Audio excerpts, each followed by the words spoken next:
Muy buenos días, Honduras. Gracias por acompañarnos en el foro La Entrevista. Andrea Hernández, con mucho gusto, les acompaña esta mañana de viernes 28 de enero de 2022. Por supuesto, el tema del momento, el análisis del discurso de la presidenta Xiomara Castro de Celaya, para lo cual vamos a iniciar presentándoles un resumen antes de darle la bienvenida a nuestros invitados de hoy.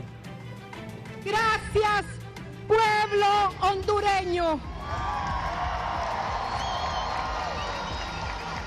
Gracias por este honor y confianza.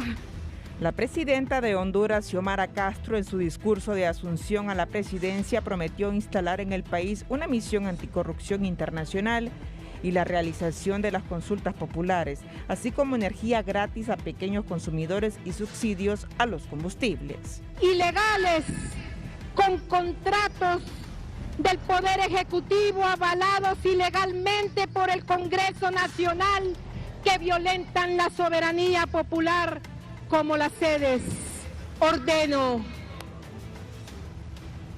primero, que más de 1 millón de familias que viven en pobreza y consumen menos de 150 kilowatts por mes, a partir de este día no pagarán más la factura del consumo de energía.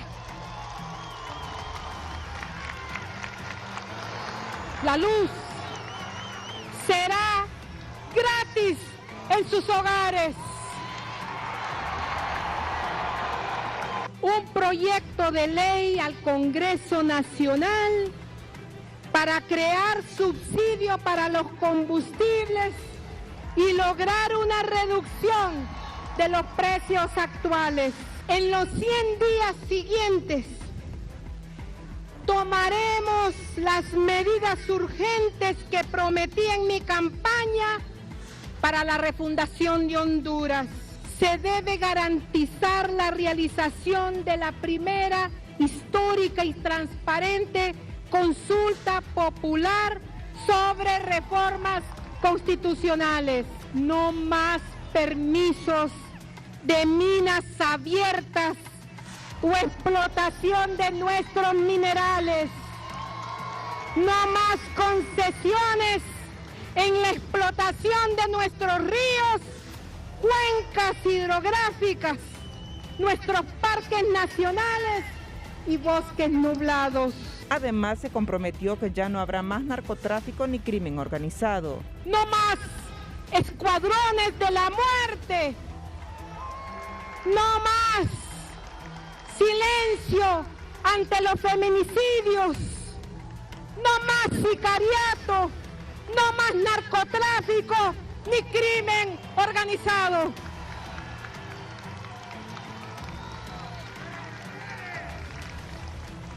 Queremos que el hondureño y la hondureña sienta la presencia de un Estado garantista de sus derechos, donde se pueda vivir en paz.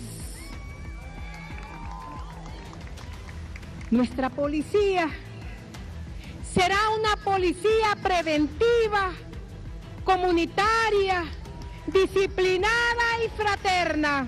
Por otra parte, Castro señaló que la Secretaría de Educación tendrá una asignación presupuestaria suficiente para iniciar el año escolar con las clases presenciales, asegurando la matrícula gratis, merienda escolar, vacunas y mascarillas.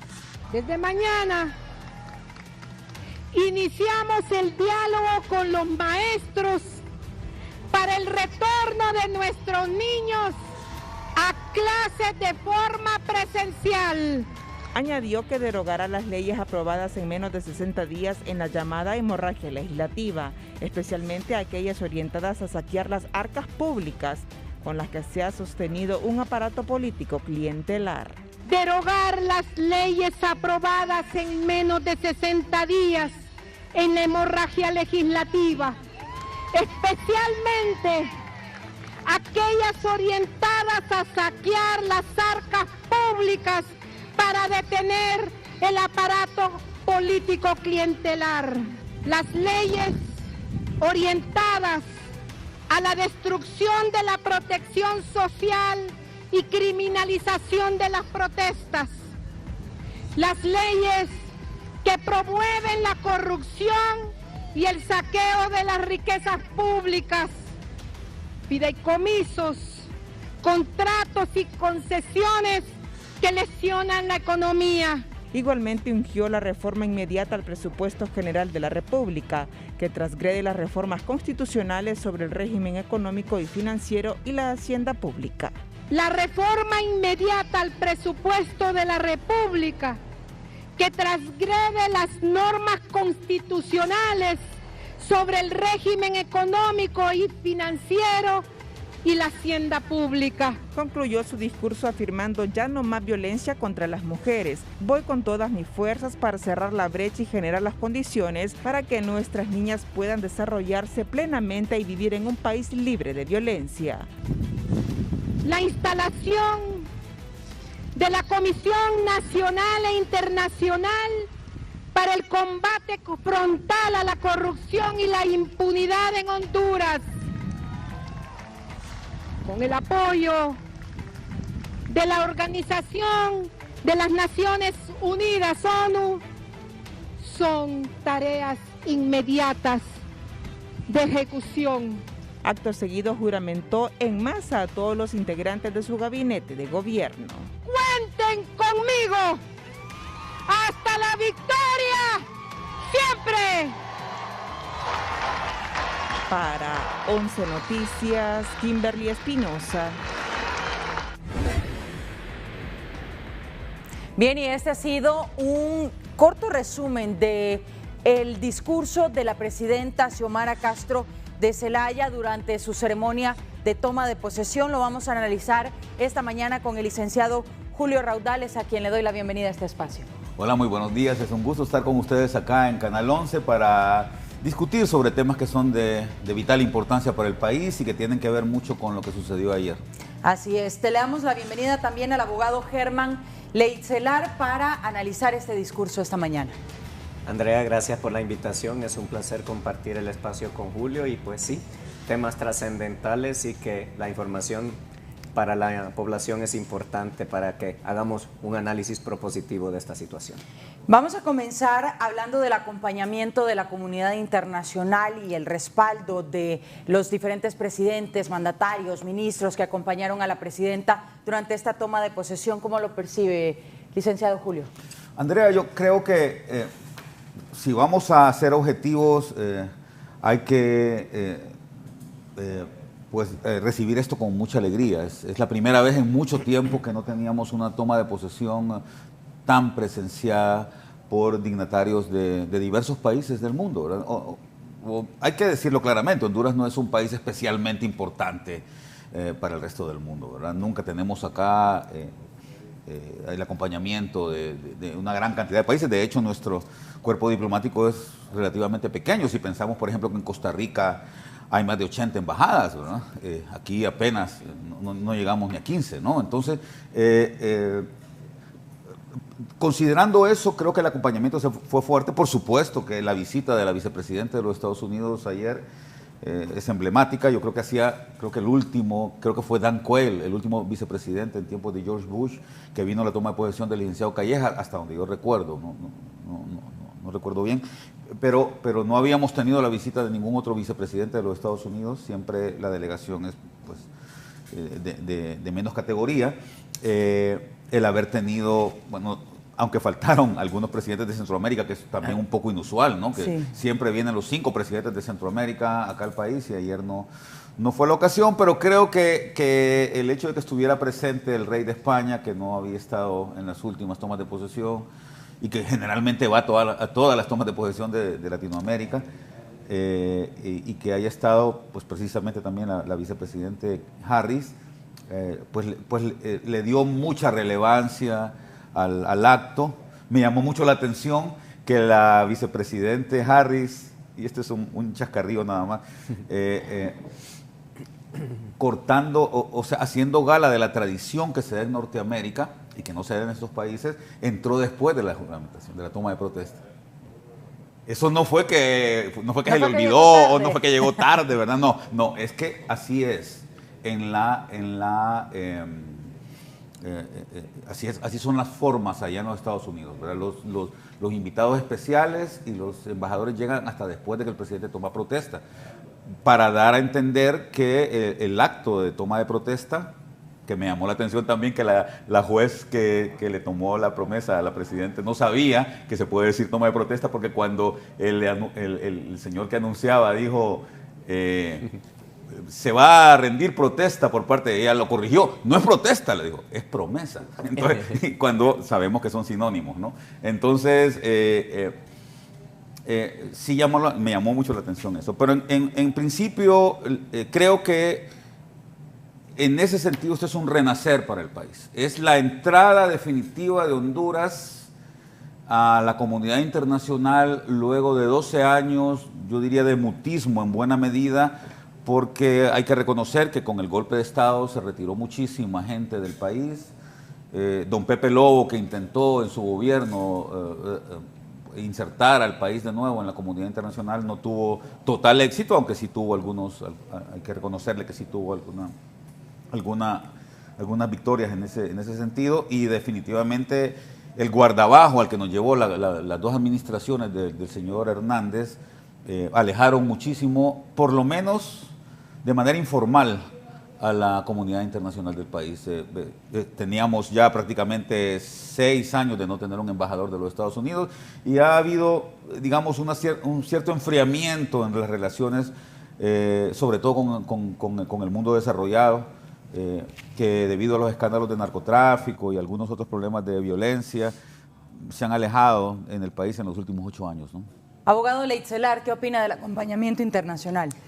Pues coincido con Julio plenamente, ¿verdad? Yo lo resumiría en júbilo, fiesta, una celebración por todo lo grande. Sin duda coincido en que la forma, el ambiente que existía festivo es enorme, y había mucho tiempo de no verlo en nuestro país. No quiero disentir, Julio, pero creo que Honduras es más importante de lo que nosotros nos hemos dado cuenta. Y creo que precisamente todo ese acompañamiento internacional nos lo dice, y yo diría a la población, a los que nos ven, al gobierno entrante y a todos los hondureños, eso somos Honduras para la comunidad internacional, por un montón de razones que no las vamos a discutir en este momento, pero creo que es importante que rescatemos que la importancia del país se da por una cantidad de cosas que están ahí en el olvido, y que definitivamente es cierto que tenemos pocas embajadas, no nos podemos comparar con Costa Rica, con Guatemala, tenemos que movernos a algunos países para hacer algunos trámites, pero es debido a una serie de desaciertos que nosotros como hondureños hemos venido realizando. Lo que señala Julio es muy importante, ¿verdad? Lo de las últimas administraciones, ya lo hemos dicho en otras ocasiones, no podemos desconocer que el tema de la reelección fue y sigue siendo ilegal hasta este momento. No hay situaciones resueltas al respecto. Entonces, ¿qué sucede? A mi criterio, esta fiesta, esta celebración enorme, que viene siendo una cosa muy importante desde el día de las elecciones. Creo, no sé, Julio, ¿recuerdas? El otro día platicábamos de la muestra de civismo espectacular que dio el pueblo hondureño, donde a mi criterio, por primera vez podemos decir, quizás de una manera muy cruda, pero que el pueblo hondureño votó conscientemente y nos mandó un mensaje en el cual dice: este es mi voto y esto es lo que quiero, dándole un aporte sin precedentes a la primera presidente, que es la señora Xiomara Castro, que está respaldada por la gran mayoría de la nacionalidad hondureña, y que además manda un segundo mensaje, y es: vamos a dar un Congreso donde no queremos más aplanadoras, hay una división, platiquen, discutan, definan cosas. Creo que esos son los dos elementos esenciales, pero lo que quiero rescatar es el civismo enorme del pueblo hondureño, que nos muestra que ha evolucionado más en el tema democrático y de la política nacional que la misma clase política que es la que dirige los destinos. Entonces, creo que es muy importante que nos enfoquemos en eso, que dejemos atrás una serie de prácticas equívocas que se han venido dando y que, como dijo Julio, si es un renacer, hombre, hagamos ese renacimiento, pero que sea real, porque si en el renacer ya empezamos a cometer los fallos del pasado, no estaríamos en una ruta adecuada. Bien, ayer se vivió una fiesta cívica aquí en Ciudad Capital. Nosotros dimos cobertura como 11 Noticias a la transmisión y realmente el acompañamiento y el cariño de la gente se percibe. Ella decía en su discurso, 1,7 millones de hondureños me respaldaron, pero a todas estas personas y al país completo hay que darle respuestas sobre las necesidades que se tienen. ¿Qué opinan ustedes de la expectativa que tiene la gente con relación a la gestión de Xiomara Castro y las deudas internas y externas que tenemos como país y qué presupuesto tendría para poder cumplir con las promesas que ha hecho? Bueno, Andrea, las expectativas están al tope, hay que reconocerlo, sí. Y ya días, ¿no? Sí.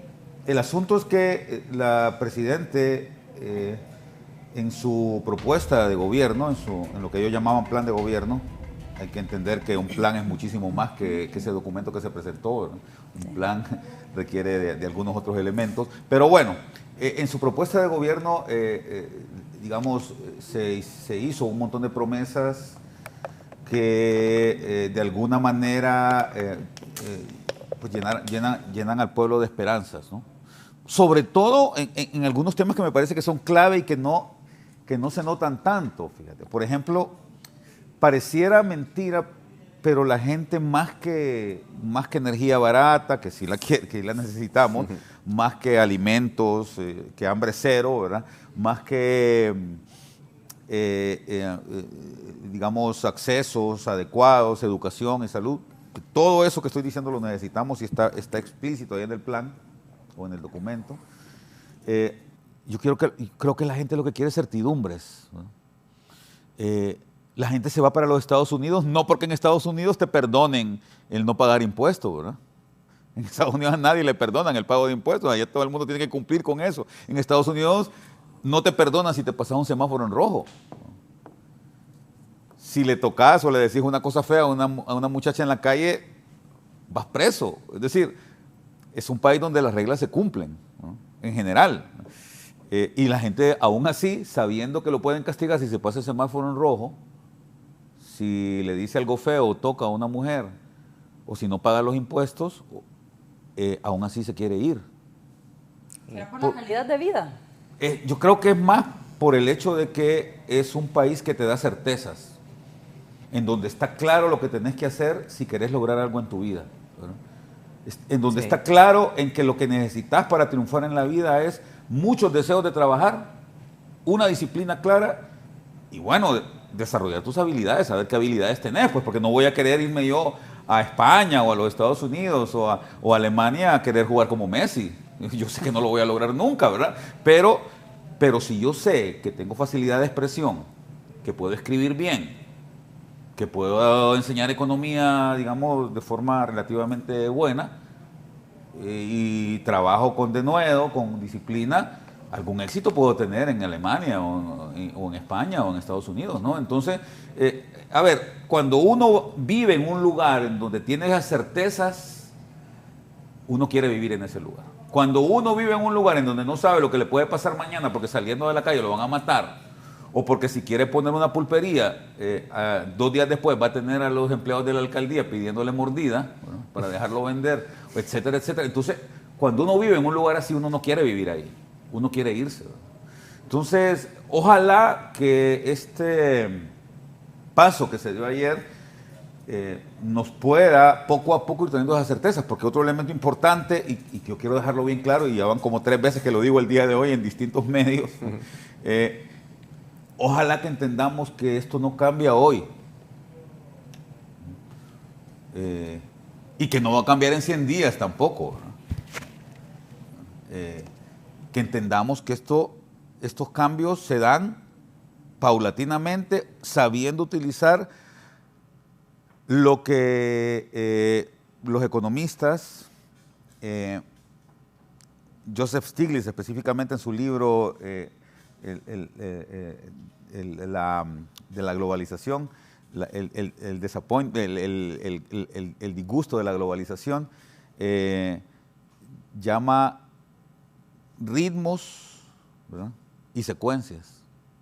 Un buen gobierno tiene que saber cuándo hacer las cosas, con qué ritmo hacerlo y qué viene primero y qué viene después. En eso consiste la sabiduría de un buen gobierno.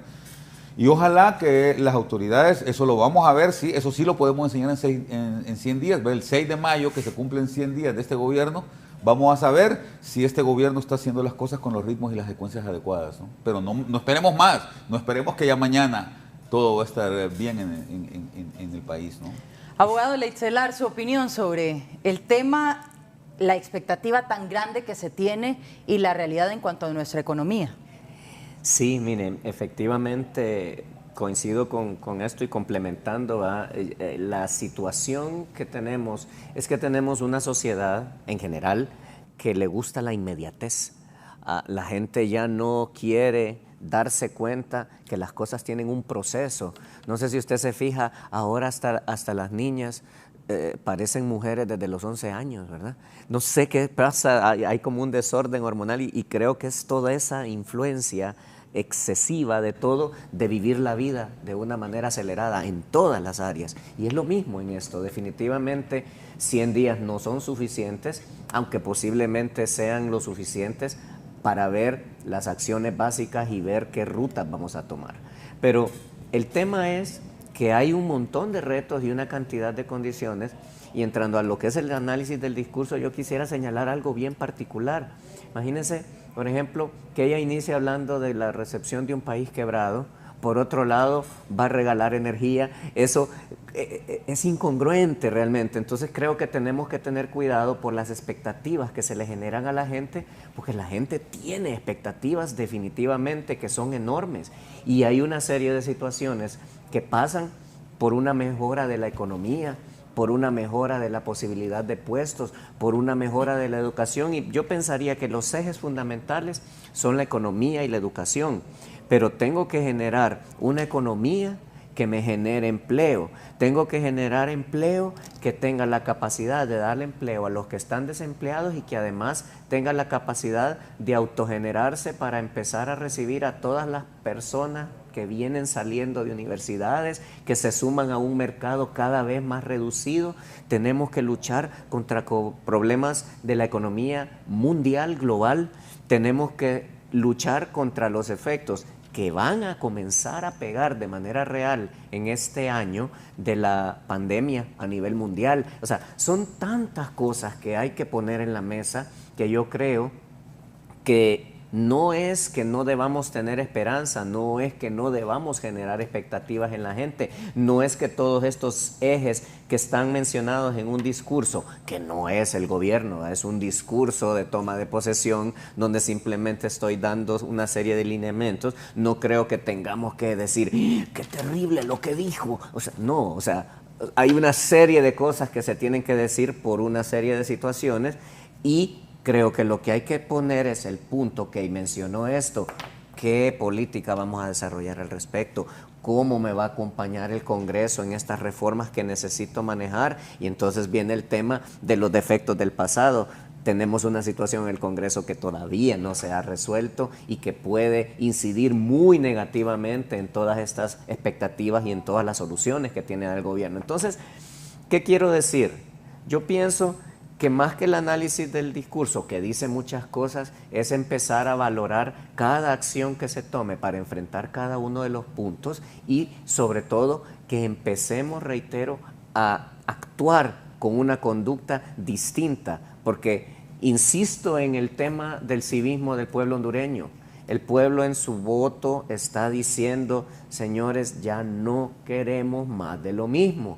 Entonces, mucho cuidado con darle de lo mismo, porque las expectativas tan exacerbadas que tiene la gente, y no voy a decir que ya se acabó la expectativa y que se acabó la felicidad y todo el tema del fuera hoy y de triunfamos, no es cierto, porque eso está ahí en la gente, está latente, Sin embargo, creo que es muy importante que el gobierno entrante valore que la felicidad que estaba a tope el día de las elecciones a hoy, que es muy poco tiempo, en muchos aspectos y en muchos sectores, ha bajado un poquito debido a esos desaciertos en el Congreso y una serie de cosas. Entonces, creo que tener unas expectativas tan elevadas, sin la objetividad, la prudencia de hacer las cosas apropiadamente, puede generar una decepción igual de grande que la alegría, y eso puede ser muy peligroso para el país. Entonces, prudencia, realismo y acciones reales para empezar a revertir todos estos males que han sido señalados por doña Xiomara. Y ya que lo menciona, abogado, vamos a comenzar a analizar el tema de la energía, porque se ha dado la orden de que quienes consuman poca energía no van a pagarla y que quienes absorberán el costo serán los grandes consumidores, según lo ha mencionado la presidenta en su discurso. Licenciado, ¿cuál sería su análisis en relación a esto y tomando en consideración la condición de la Empresa Nacional de Energía Eléctrica?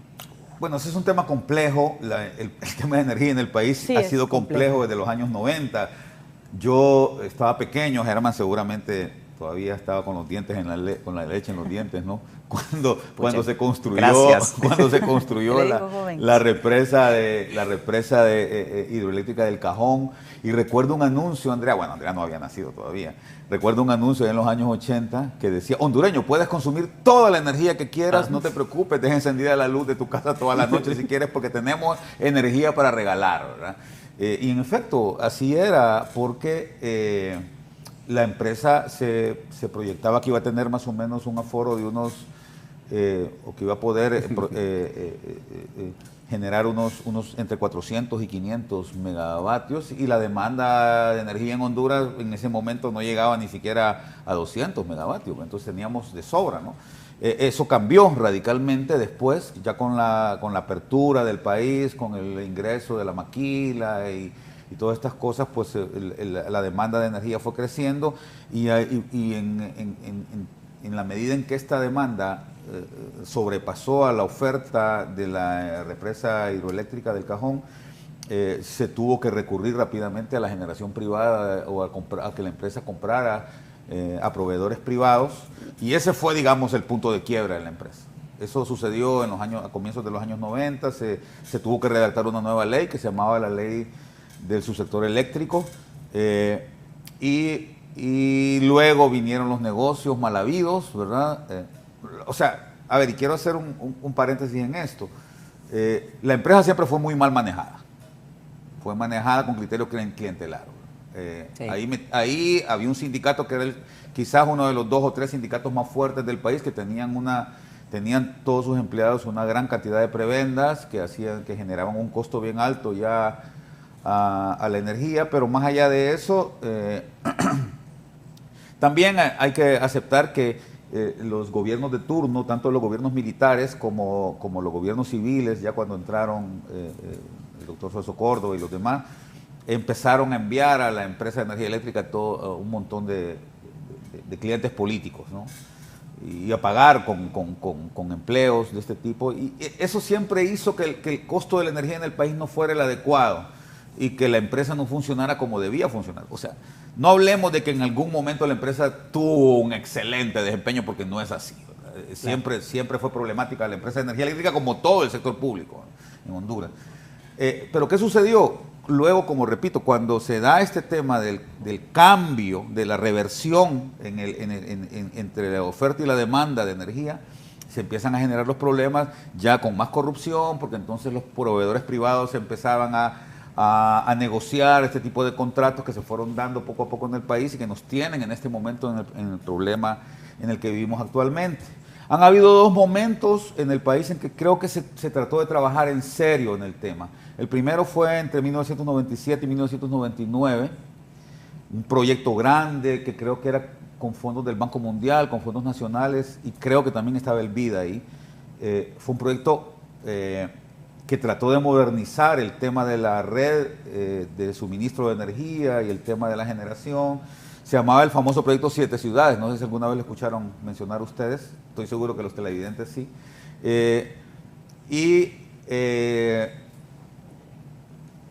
y ahí se logró mantener un nivel de pérdidas relativamente adecuado. Llegó a ser hasta de 18%, creo, el nivel de pérdidas de Honduras con ese proyecto importante que se dio, con un costo alto, pero financiado por los organismos internacionales, repito.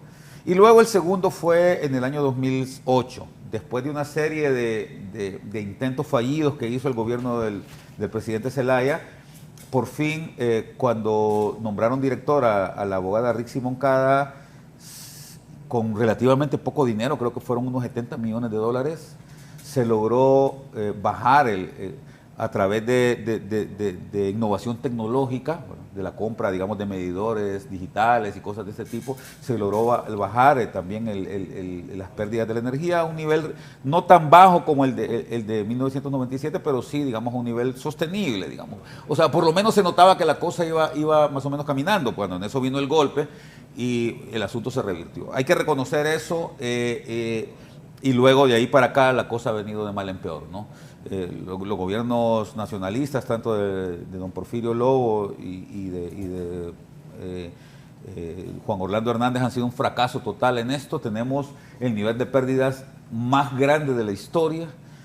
Y ayer en su discurso la Presidente prometió revertir esto nuevamente, ¿no? Y me gustó algo que dijo ella en su discurso. Dijo que eso va más allá del tema de readecuación de deuda. Eso me parece correcto. Hay que readecuar la pero va más allá de eso. Va más allá del tema del salvataje financiero de la empresa. Eso me gusta. Dice que es un tema más bien ético, que es un tema de lograr un mejor manejo. Y hay que empezar entonces por el asunto del clientelismo, ¿no? Yo creo que ese es el primer tema, por eso lo mencioné al comienzo. Si seguimos en esta dinámica de darle a la gente todo lo que quiere, de tener un sindicato clientelar, ¿verdad? O de seguir metiendo ahí a gente que no sabe nada de energía, ¿verdad? Y que no la va a manejar con criterios técnicos, entonces vamos mal. Pero si le tomamos la palabra y ella dice, vamos a cambiar la forma de manejar la empresa y la vamos a hacer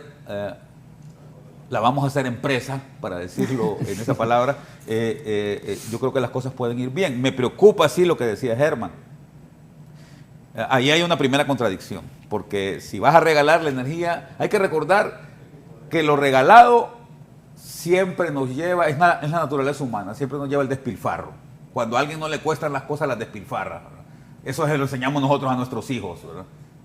Si yo te regalo algo, lo vas a despilfarrar. Si no te cuesta, si no sentís que te va a costar, entonces no lo vas a administrar bien. Entonces, ahí tenemos un primer problema. Y el otro problema es cuál es el costo fiscal de eso. Ella dice, de forma equívoca a mi juicio, que se lo va a cobrar incrementando los costos de los grandes consumidores. La pregunta es, esto se revierte. Si yo incremento el costo de los grandes consumidores, ellos lo van a poner en sus costos, y esto va a ir a pegar a los productos finales que ellos producen. Y esto al final va a afectar a los más pobres. Eso no, es una ley, ¿verdad? Es una ley. Eso no es que yo quiera o que no quiera. Y por otro lado,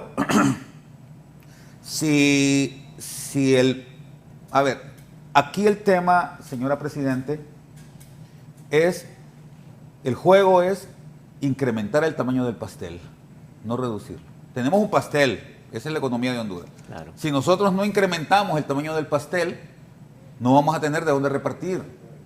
Lo que yo le quite a uno y para dárselo a otro afecta el total no afecta el total del pastel, porque al final todo queda en lo mismo, pero siempre se va a revertir, ese es mi punto. Entonces, yo creo que es muy importante que entendamos que además este tipo de medidas llevan un riesgo implícito. Lo que anunció ella ayer ya sonó en los mercados. Ya Bloomberg se expresó al respecto, ¿verdad? Y tiene razón, ¿verdad? Porque, repito, el problema está en que también, si tú le incrementas los costos de producción a las empresas, estás provocando el menor deseo de la empresa privada en invertir. Ya si los costos me salen muy caros, ¿para qué voy a invertir, ¿verdad? Entonces no invierto, y si no invierto, hago el tamaño del pastel más pequeño. Eso es lo que no queremos nosotros. Entonces yo creo que hay que tener mucho cuidado con estos discursos, ¿verdad? Porque al final incluso ayer andaba circulando un meme con un tipo grabándose a sí mismo, ¿verdad? Arrancando un contador y dijo, no me vengan con cuentos, yo no voy a pagar más energía, ya lo dijo ella, que yo no voy a pagar más energía. Más allá de que esto sea promovido, no promovido, que sea hecho con malas intenciones, creo que al final eso es lo que muchas veces este tipo de discursos nos quieren decir, ¿no?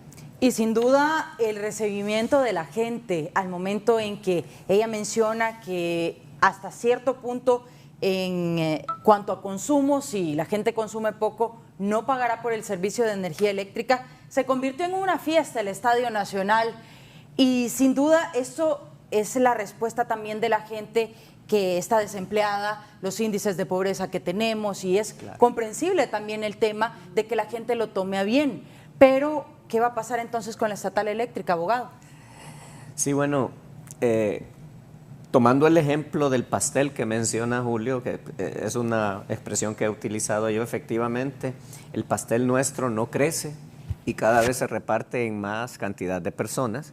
Y lo mismo pasa con el pastel del salario, con el pastel de la canasta de empleos, etcétera. Entonces, eso genera ese círculo vicioso en el que si, como bien lo señala Julio, no hay un crecimiento económico, entonces no vamos a tener un crecimiento para nadie. No hay cena gratis, incluso la electricidad gratis y cualquier cosa que me den gratuitamente, alguien lo pagó. No es que va a ser sencillo y, como lo decía él, el círculo vicioso se cierra porque cuando le dan eso, el costo se lo van a trasladar a uno, se lo van a trasladar a otro y esa cadena va a terminar incrementando precios, generando inflación y una serie de situaciones que no van en beneficio de la sociedad. Como lo dije yo en algún momento en un programa hace poco, no sé si ustedes lo saben, por ejemplo, esto va a tener un efecto con el manejo del salario mínimo. Ya se anunció que viene el aumento del salario mínimo. Por ahí escuché que habían peticiones de valores de entre 16,000 a 18,000 empiras, pero luego hay voces que dicen que les van a aprobar un aumento de un 16%. La pregunta es, ¿de dónde va a salir el dinero para pagar ese 16%? Porque lo único que va a pasar es que se va a reducir la oferta de trabajo porque no se ha generado la condición económica para pagar un salario de esa naturaleza. Y lo voy a ratificar porque se lo he dicho, no quiero que me entiendan los dirigentes sindicales ni las personas que están esperando un salario mínimo que yo estoy en contra de que reciban un aumento o que digo, no hay que aumentar. No, yo entiendo que tienen que recibir un aumento, es importante que se reciba, pero si no hay todo un mecanismo de control alrededor del salario mínimo, ese salario mínimo se vuelve una mentira y se vuelve una cosa demagógica porque simplemente me ponen 2,000 empiras más en la bolsa que se me van a diluir en 2 minutos en cuanto la cadena de precios se lo coma antes de que caiga en mi bolsa. Entonces, yo agregaría a la ilustración del pastel lo siguiente. El pastel de la economía tiene un montón de secciones, la sección de salarios, la sección de presupuesto para salud, la sección de presupuesto para educación, y ese pastel tiene que ser cortado y repartido de manera ordenada. ¿Qué ocurre aquí? Que hay un desorden en determinadas ocasiones y entonces imagínense que no hablemos de pastel, hablemos de pizza, que es un concepto que tenemos más claro. A usted le sirven una pizza y se la parten, a veces en 4 pedazos, a veces en 6, a veces en 8, pero tiene un orden. Y usted ve los triangulitos, que no son triangulitos, pero así les decimos, ¿verdad? Y usted dice, perfecto. Pero imagínese que alguien viniera y agarrara la forma del triangulito de la pizza y se lo ponga en medio de la pizza y le corte un triángulo en medio y de ahí trate de cortar lo demás. El desorden está garantizado. ¿Por qué? Porque va a haber una mala administración, porque esas secciones que tenemos una concepción ordenada van a llevarse un pedacito minúsculo para un sector, un pedazo de enorme para otro sector, y esa mala distribución de ese pastel, ahora pizza, ya lo convertimos en pizza, es lo que genera una problemática en el país. Es decir, los retos en la administración pública son muy importantes para el debido funcionamiento del Estado. Pero aparte de eso, el Estado mismo tiene que generar toda una serie de condiciones para que el sector privado se desarrolle adecuadamente y en el cual el gobierno debiese no tener una intervención directa, pero sí ser el rector de todas las políticas, de toda la legislación y todo lo que genere las condiciones para que el sector privado de la economía se desarrolle y crezca de la mejor manera posible. Entonces, todos esos elementos creo que son sumamente importantes y ahí es donde viene la importancia de que doña Xiomara, nuestra presidente, porque sí quiero decir eso y espero que no empiecen los que hacen broma, va, ay, estás pidiendo. No, no es nada de eso, simplemente soy hondureño, si saco mi identidad soy hondureño y doña Xiomara es la presidente de Honduras, entonces es mi presidenta, como lo fue Juan Orlando y lo fue cualquier otra, me guste o no, porque eso es la democracia. Entonces, tenemos que sumarnos en ese sentido y que ella, como lo dije la vez anterior, usted, doña Xiomara, es la presidente, presida acompañándose de los mejores cerebros en todas las áreas que el país necesita, porque los retos son grandes. Pero usted ordene y presida basada en principios y en consejos que puedan revertir un poquito y administrar adecuadamente los elementos que muy humildemente hemos señalado en esta pequeña intervención. Y qué interesante es también, abogado, un punto que mencionaba el licenciado Julio, y es la reestructuración de esa empresa nacional de energía eléctrica. Todavía no sabemos o no se tiene un plan específico del nuevo gobierno sobre qué va a pasar con la estatal eléctrica, pero sin duda se deben dar cambios en ella. Y ya lo mencionaba usted, que es todo un proceso que ha iniciado en repetidas ocasiones, pero hasta el momento sin éxito. Con esa reestructuración podrían venir demandas por parte de empleados que se despidan o que se remuevan de sus cargos y que también genere un costo adicional a la empresa ya golpeada económicamente. Sí, yo sin ser acreditado en la profesión de mi amigo Germán, soy muy afecto a usar elementos jurídicos. Al final a todos nosotros nos concierne lo jurídico, ¿no? Porque vivimos en una sociedad regida por leyes, ¿no? Fundamentalmente. Aunque también por otro tipo de normas, pero fundamentalmente por leyes. Entonces, hay un principio, Germán, en el derecho que se llama pacta sunt servanda. Lo pactado se cumple, ¿no? Sí. Nos guste o no. Hay algo que dijo la presidenta Castro, Sarmiento, que quizás, yo creo que justamente ahora estaba hablando con un grupo de amigos, entre ellos una persona que le escribió el discurso a la presidenta. Yo creo que hubo algunos errores garrafales en el discurso que han tenido algunos efectos. A veces cuando Felipe IV, Felipe VI, eso no importa mucho, ¿verdad? Pero digamos el tema de, tal vez a mí no, pero tal vez al rey un poco más, ¿verdad? Pero a mí no. Aunque le mencionaron a su tatarabuelo, que fue un gran rey, por cierto, llegó a ser rey incluso se lo revivieron. De Portugal, ¿verdad? Porque sí, el rey Felipe IV fue, que creo que empezó a reinar allá por 1620 y que fue congénere del rey Sol, Luis XIV. Ahí tuvieron ellos creo que incluso Luis XIV se casó con su hermana. Pero bueno, el punto es que no nos desviamos. El tema es que, Andrea, hubo elementos en ese discurso que sí generaron algunos impactos, ¿verdad? Por ejemplo, la mención que hizo de la deuda, que podemos hablar de ello después. Y el tema cuando se refirió a la reestructuración que se debe hacer de la empresa de energía eléctrica, me parece que es importante hacer hincapié en ella. Y que, repito, sí, a ver, no se puede decir de manera tan ligera que simple y sencillamente no se va a cumplir. Por ejemplo, y ahí me va a ayudar mi amigo Germán, que es abogado, que los contratos que se firmaron son ilegales. A ver, si el Congreso los validó, ya no son ilegales, son legales, ¿verdad? Es decir, todo lo que el Congreso hace, mal o bien, es legal. Puede ser inconstitucional, Ahí es otra discusión. Es lo que yo entiendo, Germán. Sí. Decime si estoy equivocado. Puede ser inconstitucional si no se rige por la norma fundamental. Entonces, para eso existe la sala de lo constitucional en la Corte, para ir a decir, mire, esa ley es inconstitucional y por lo tanto hay que derogarla. O no tiene validez, mejor dicho. Si la Corte lo define que es inconstitucional, pues la ley ya no vale. Pero a ver, hay que empezar por ahí. Es un error. Ese es un error en el discurso. Usted no puede ir a decir ahí que esos contratos son ilegales, que fueron aprobados ilegalmente, porque si los aprobó el Congreso, aunque le hayan pagado, aunque hayan mojado a los diputados para que lo firmaran, son legales, lo siento, pero los diputados tienen esa facultad.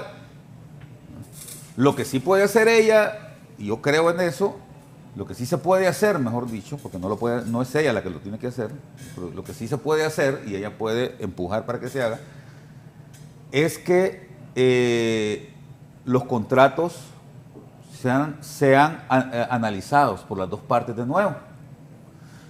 Pero eso requiere de una habilidad de negociación.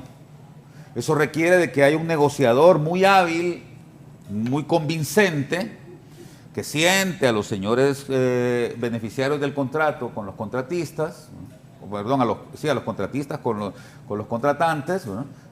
Esto es con el Estado, y que les diga, miren, señores, esos contratos son lesivos, miren, esos contratos están mal hechos por esto, aunque sean legales, porque son legales, pero están mal hechos por esto, entiendan que si no actuamos sobre este tema, este es un barco y que el barco se va a hundir, y si se hunde el barco nos hundimos todos, ustedes que no van a poder hacer nada con sus millones que se ganaron, porque se va a hundir el barco. ¿De qué le sirvió a cómo se llamaba el novio de Rose? El diamante, si el barco se hundió. Entonces, a ver, si el barco se hunde, nos hundimos todos, los empresarios de la electricidad, y nos hundimos los consumidores. Entonces, probablemente si llegamos a un acuerdo de este tipo, pues los contratos pueden revisarse, pueden decir, está bien, veamos, vamos a rebajarles en esto, vamos a hacer esto y vamos a volver a pactar. Yo creo que por ahí podríamos ir y sería muy positivo para el país. Ojalá que sea así. Lo que sucede, repito, es que cuando en un discurso presidencial se dicen estas cosas, esto lleva a preocupación, ¿verdad? Entonces hay que tener mucho cuidado con lo que se escribe, ¿no? Así es, y lo que se busca al final es que este gobierno gestione bien, por el bien de todos. Abogado, vamos a ir a una pausa y si le parece al regresar, damos la respuesta a Julio Raudales. Vamos a la pausa y regresamos con más.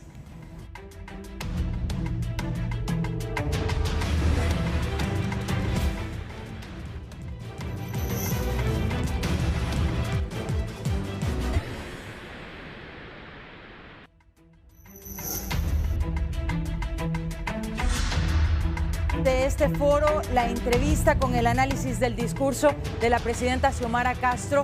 Vamos a finalizar el tema del ENE con la reacción del abogado Leitzelar.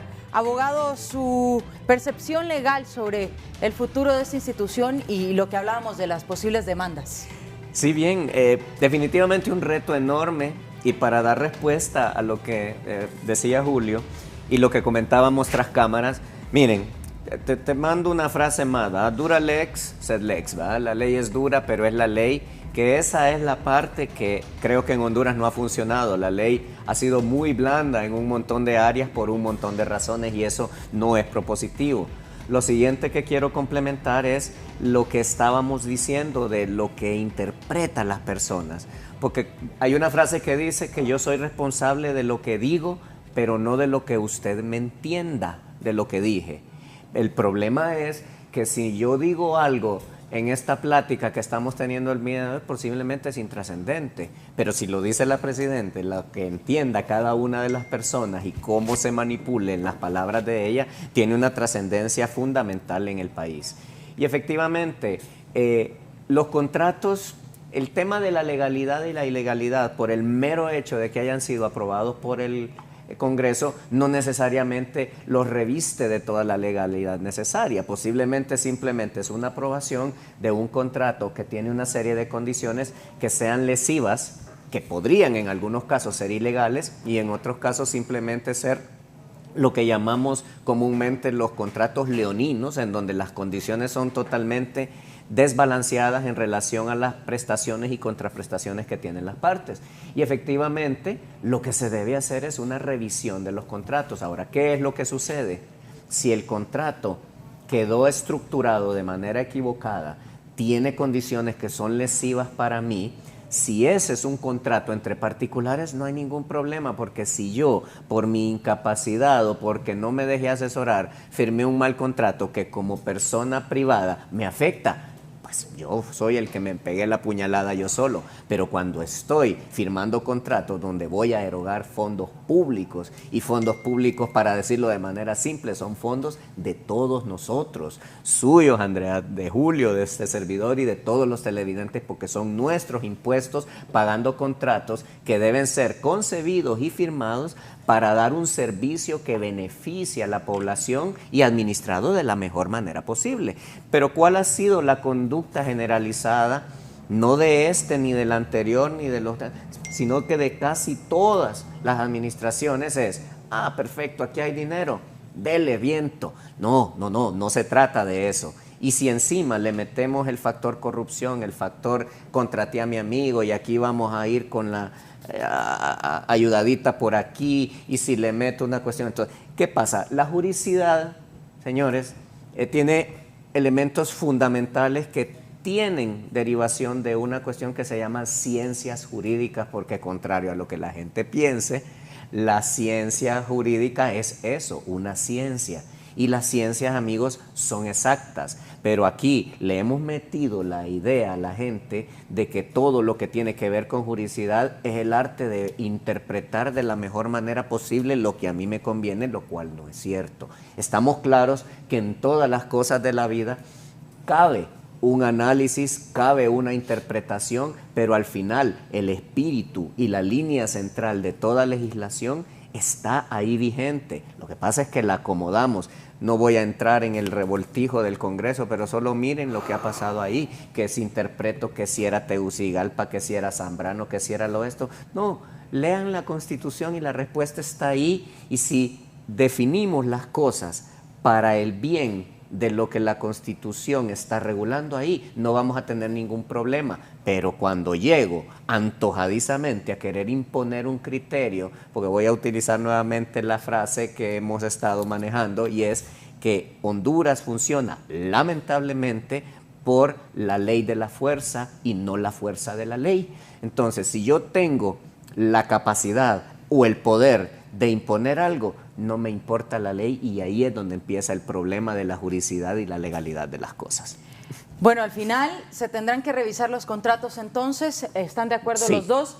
Y ojalá que se nombre a una persona capaz para ese cargo, para sacar adelante esta empresa, porque al final, como lo decía antes de la pausa comercial, el éxito de esta nueva gestión también será el éxito de las familias hondureñas para sacar adelante a este país. Hablando de esto, ¿cómo perciben a ese nuevo gabinete de gobierno y ministros que se han nombrado en las últimas horas? Licenciado, iniciamos con usted.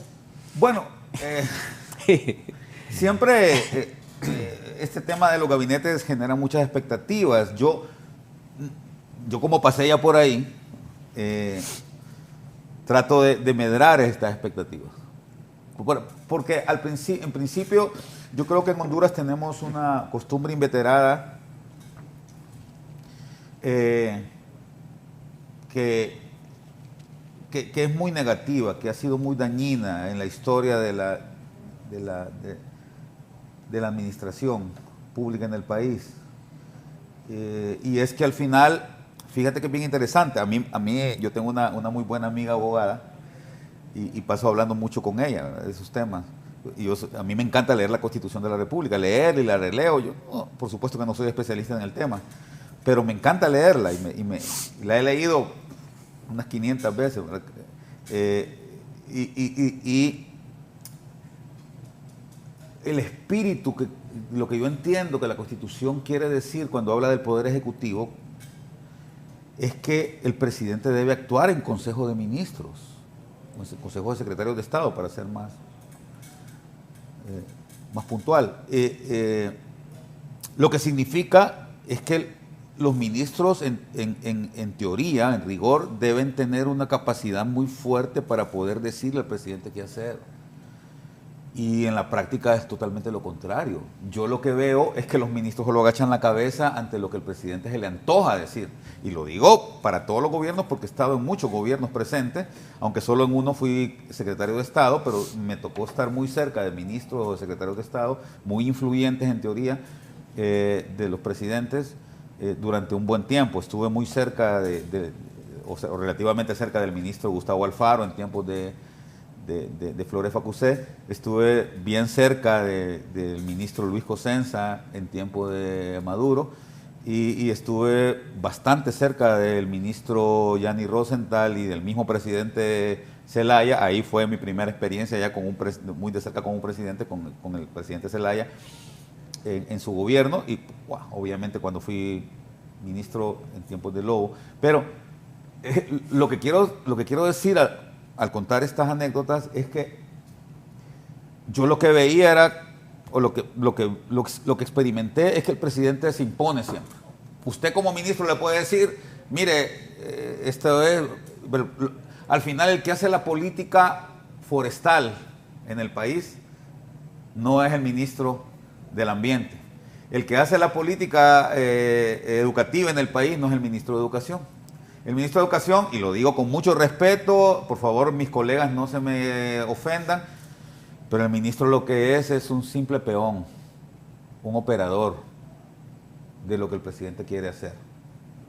Y es una pena que sea así. Yo recuerdo, y no voy a mencionar nombres, que estaba yo con el ministro de Finanzas un día en su despacho, estábamos hablando de varios temas, y de repente el presidente en turno lo llamó al ministro de Finanzas y le dijo, ¿sabes qué? Mañana voy para, qué sé yo, Guarita, no sé dónde, ¿verdad? Necesito 30 millones para ir a repartir allá. Pero presidente, no tenemos en caja en este momento. A mí no me importa, me los conseguís ahorita mismo. Y el pobre hombre llamó al gerente de un banco cuyo nombre tampoco voy a mencionar, y le dijo, mira, préstame 30 millones, te los voy a pagar cuando me caiga plata acá de los impuestos, ¿verdad? Entonces, así se la llevan, ¿verdad? Así se la llevan. Entonces, no hay política fiscal, por lo tanto, o más bien la política fiscal la hace el presidente de la República a su antojo, sin considerar reglas, y esa ha sido la costumbre aquí en el país. Entonces, bueno, digamos que el presidente Hernández fue bastante consecuente con eso, porque él se dedicó a poner a la gente que él sabía que le iba a obedecer, ¿verdad? Entonces puso a un bailarín de ¿cómo se llama? De lo que canta Bad Bunny, eso, ¿verdad? Puso a un cantante de esos, de ministro de un tema que es crucial en el país, ¿verdad? Como son las contingencias, sobre todo en un momento de contingencia, ¿verdad? Él puso a un cantante de reggaetón. Y se dedican a poner personas que no tienen ni la más mínima idea de lo que van a hacer ahí y que van a ir a aprender. Te lo digo con mucho respeto también, pero es la verdad, ¿no? Yo... Mejor no voy a decir esto. Pero ¿Está nervioso? No soy nervioso. Lo que pasa es que yo respeto, hay mucha gente que está ahí en el gabinete de la presidenta Xiomara, a la cual yo respeto mucho y quiero mucho.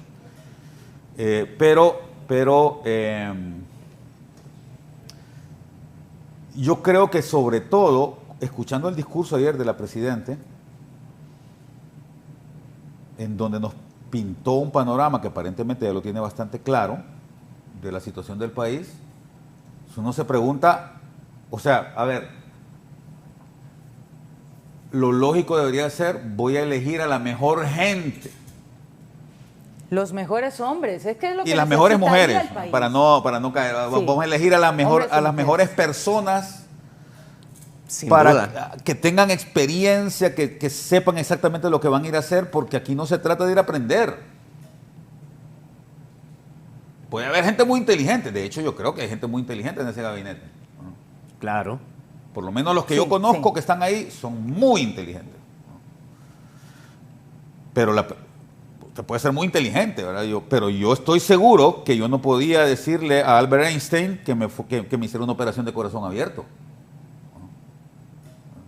Es el hombre más inteligente, dicen que ha vivido en el siglo XX, pero yo le aseguro que una operación de corazón abierto no se la hacía. Entonces, a ver, hay que poner a la mejor gente en el puesto en donde puedan ir a hacer el mejor trabajo, ¿verdad? En su área.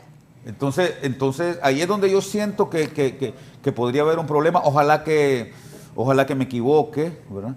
Y ojalá que las cosas funcionen bien.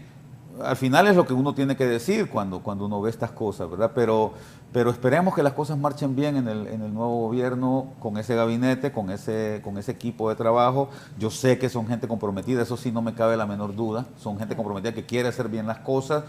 Pero repito, creo que hay que tratar de empezar por revertir esa costumbre malísima, pésima, de que la gente que va al gobierno solo va a agachar la cabeza ante los designios de un presidente que probablemente no maneja bien todos los temas. Es decir, probablemente el presidente Maduro manejaba muy bien, digamos, ciertos temas económicos, porque él es economista, ¿verdad? Probablemente el presidente Flores Facusé manejaba muy bien ciertos temas de comunicaciones, porque él tiene expertise en eso, o ciertos temas de industria, porque él es ingeniero industrial, ¿verdad? O el presidente Reina, probablemente no había nadie en el país que le pudiera decir algo sobre tema de política exterior o diplomacia, ¿verdad? Porque él era un hombre expertísimo en eso, pero ya en otros campos probablemente patinaba, ¿verdad? Entonces ojalá que se revierta eso, porque no existen genios ya, ¿verdad? Y evidentemente se va a requerir de mucha humildad por parte de la Presidente para que sus consejeros, que son los secretarios de Estado, le digan exactamente cuál es la mejor forma de hacer ciertas cosas, ¿no? Bien, abogado. Sí, bueno, como tú bien decías, Julio, y que lo hablábamos extra cámara, ¿verdad? Al final hay un tema de autoritarismo, que eso es lo que afecta el desarrollo adecuado de las actividades. Tú tomaste mis palabras, lo que dije yo es Xiomara Castro es la presidente, presida y hágalo con las mejores personas que hay en el país. Y coincido en que hay muchas personas en esa lista de personas que han tomado posesión de cargos que tienen las capacidades y tienen las voluntades. Sin embargo, también hay otras personas que son novedosas.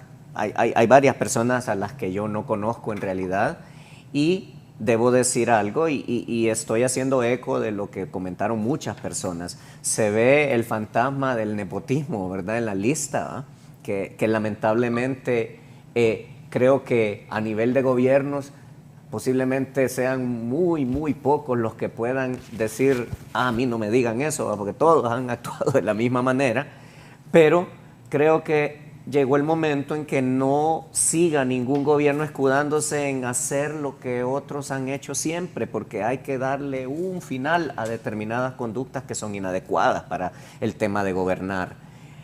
Por otro lado, yo desconozco, pero hablamos de lo que dice la gente. Dice, ahí hay varios que los pusieron solo porque son aleros de la familia, ¿va? Diciendo como lo dice el populacho. No lo sé.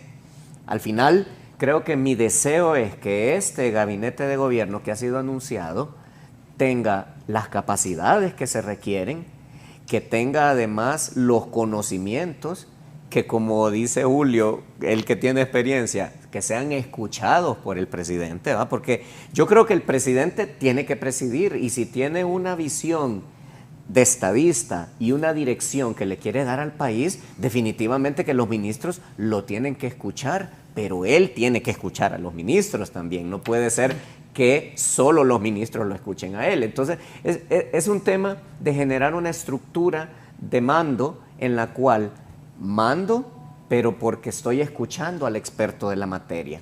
Entonces, al final, bueno, miren, quiero señalar esto, y no es para atacar, no estoy seguro quiénes son incluso, pero ahí hay personas que perpetraron actos donde incluso creo que hay alguien ahí que quemó símbolos americanos frente a la embajada americana, y ahí estaba la señora Kamala Harris dándonos un espaldarazo. Entonces, ese tipo de cosas pueden generar mucho ruido en las relaciones internacionales, y al final vuelvo al punto. Si una persona participó en actos y fue al calor de las necesidades de aquel momento, las situaciones que habían, pero es una persona que tiene los criterios necesarios para sacar adelante cualquiera de las secretarías que se tienen que llevar adelante, bienvenido. Yo creo que no hay ningún inconveniente, pero sí debo decir y señalar que es sumamente importante que se dé esa simbiosis, de que el tema del caciquismo excesivo empiece a desaparecer, que haya un trabajo de equipo, porque viene el otro tema. Tú, Julio, creo que lo puedes ratificar. Al final, cada secretaría tiene una función, pero es una función que no está aislada del resto de las secretarías. La una y el funcionamiento adecuado o inadecuado de cada una de estas secretarías terminará irremediablemente afectando el funcionamiento del Estado como un total. Entonces, definitivamente hay que rescatar, quiero señalar esto, el tema de la división de poderes, porque con toda esta crisis que hemos tenido para montar el primer congreso, la primera sesión, y que tenemos todavía en este momento 2 juntas directivas, y la forma en que funcionó esto, parece haber una injerencia de los poderes en áreas en las que no les compete. Los poderes son independientes, pero son complementarios, así como el presidente es independiente y complementario con sus ministros y viceversa. Entonces, la sociedad hondureña, y especialmente los políticos que son los que han sido elegidos y los que van a dirigir los destinos de todos nosotros como hondureños, deben mentalizar esto, deben analizarlo, deben empoderarse de sus roles, pero no de una manera arbitraria y autoritaria. Simple y sencillamente, el país se enfrenta a retos que son muy grandes y se tienen que administrar adecuadamente, porque el país de alguna manera no da para más. Yo creo que si empiezan a tomarse decisiones que sean desaciertos, vamos a tener problemas. Voy a mencionar 2 cosas. Por ejemplo, salario mínimo, que no terminé la idea. Miren, si un 20% de la población oficialmente y económicamente activa se ve beneficiada del salario mínimo, creo que estamos siendo muy amplios. Eso quiere decir que posiblemente un 80% de la población no reciba el salario mínimo, empezando porque el gobierno es el primero que no cumple con el salario mínimo. Entonces, ¿qué sucede? Generamos un salario mínimo que beneficia solamente a un 20% de la población y que por la manera en que se está manejando genera una vorágine de crecimiento en los precios que termina afectando al 100% de la población. Entonces, ¿qué se debe hacer respecto a eso? Ya lo habíamos dicho, el crecimiento del pastel económico y además una serie de controles de precios, los balances que debe haber entre cada una de estas actividades se deben implementar de manera clara, porque si simplemente tomo una decisión aisladamente respecto a salario mínimo, respecto a salud, respecto a educación, los efectos de esa interrelación económica que hay de las distintas secretarías de Estado termina haciendo que la decisión que tomé no tenga ningún efecto positivo en la población. Eso es fundamental que el nuevo gobierno lo visualice para no seguir incrementando errores que se vienen sumando en los últimos 40 años. Y los tiempos han cambiado y también como joven podría decir que a través de las redes sociales nada se puede ocultar. Si hay malas decisiones, si hay buenas decisiones, la gente lo va a saber, lo comuniquen o no los medios de comunicación y al final pues está el ojo público de la gente que les apoyó durante la campaña y ojalá que hagan la mejor labor. Vamos a la pausa comercial y regresamos con más.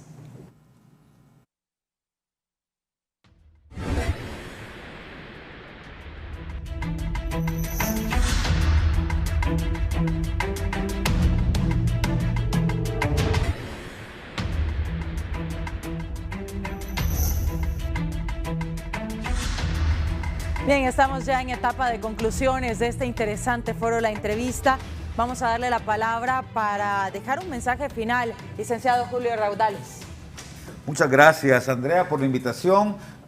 Hay que remarcar el hecho de que una de las cosas esperanzadoras es que en Honduras en este momento las expectativas están al tope. Queremos que el país cambie, hay que aprovechar esta marejada para que en efecto el país cambie, pero ojo, esto solo va a suceder si el pueblo, si la gente, si la ciudadanía le exige adecuadamente a sus empleados, que son desde el presidente de la República hasta el último oficinista que existe en esos ministerios, ¿verdad? Y hay que tenerlo presente, hay que obligarlos a que actúen a favor del bien común y no a favor de sus propios intereses como ha sucedido hasta ahora.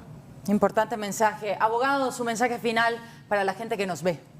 Bueno, primero que nada, mi mejor deseo para todo el gabinete nuevo, mi mejor deseo para la presidenta Xiomara Castro, que vaya adelante con todas sus ideas, con todas sus promesas, reitero, valorando todas estas cosas, porque esas pequeñas incongruencias que señalamos con todo respeto no lo hacemos con el ánimo de criticar. El gobierno viene iniciando, hay que dar el espacio correspondiente para que se empiecen a dar los datos, pero cosas como las que señalamos de hablar de una catástrofe económica y regalar energía, o por ejemplo lo que se dijo en educación, de que el sistema de educación está totalmente destruido, que no hay infraestructura, y acto seguido dicen que de inmediato vamos a tomar clases presenciales. Creo que esas cosas se tienen que decir y manejar con mesura, pero lo digo como ciudadano, no hay, creo yo, ningún hondureño, o por lo menos no debería haber ningún hondureño que quiera que el gobierno fracase. Honduras es de todos y somos todos los que tenemos que sacar adelante.